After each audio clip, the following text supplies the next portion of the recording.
भाई मेरा ज्यादा नहीं तुसा वीडियो बनाई है ना बहुत सुखी हो गई हैं। कपड़े मिल गए ने, बस्ते मिल गए ने, किताबां मिल गई ने ते बड़ा दुआई देनियां जे तीसरे महीने दा तुसी हाथ जे मैनू तावण करें देख लो सौदा भी जें देख लो मैं खवाईंदी पैनी तुहानू दुआई करनी अगे तो मैं बहुत मजबूर आमो बहुत तंग आमो तुहानू दुआई देनी है भाई। बिस्मिल्लाहिर्रहमानिर्रहीम। अस्सलाम वालेकुम वीवर्स।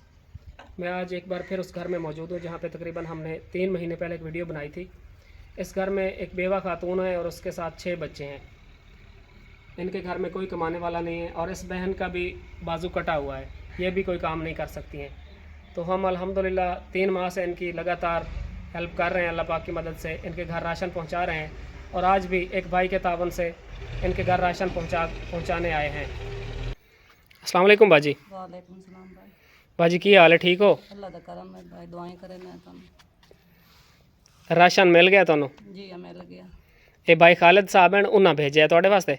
अल्लाह भाई उन्होंने बहुत देवे लौट दी थोड़ अल्लाह ने कारोबार बरकत पावे, बड़ा सुखी हो गए हैं। सारे निज़ाम अल्लाह उन्होंने सीधे करे, बच्चों बढ़िया जिंदगी करे अल्लाह। आमीन। हाँ तो अल्लाह बहुत सुखी हैं, दुआई देने कि मेरा वीडियो अपलोड करने का फायदा होया कोई तुहानू? बहुत फायदा हो गया भाई, बहुत फायदा हो गया। जो अस बहुत मजबूर आ से तीसरे महीने का तुसी सौदा भेजने लगे, मेरे बच्चे ही सुखी हो गए, वर्दियां थी सुखी हो गए, स्कूल में जावन खावन पीवन सब कुछ निज़ाम साढ़ा तो सीधे कर दिता। दुआई देने भाई तुहाडी लम्मियां जिंदगी कारोबार तुहाडी बरकत अल्लाह पाक पाए, हर मुसीबत सख्ती तुहानू बचाए मेरा मालिक। आमीन।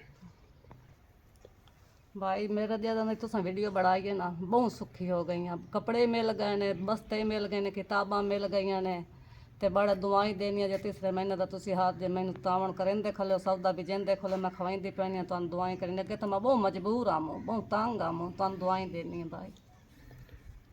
तो वीडियो बनावन दा बड़ा मैनू फायदा हो गया तुहाडा भाई, तुहानू दुआई करनी है, मालिक देवन वाले ने दुआई देनी है। आमीन।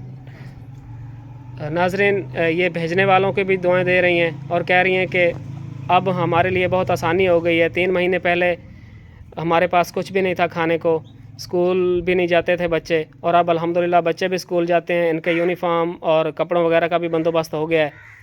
तो बता रही हैं कि वीडियो बनाने का फ़ायदा हुआ है इनको। मेरा करने वाला कोई ना है, 6 बच्चे हाँ अगे राशन मुक गया हूँ तुसी भेज दिता खसा तुम दुआएं दिसान मैं हलाक बैठी हूँ, परेशान बैठी हूँ, तुसी चलो मेरी परेशानी मिटाई जाते, अल्लाह ना दी लम्मियां जिंदगियां करे, अल्लाह बहुत देने कारोबार की बरकत पैने।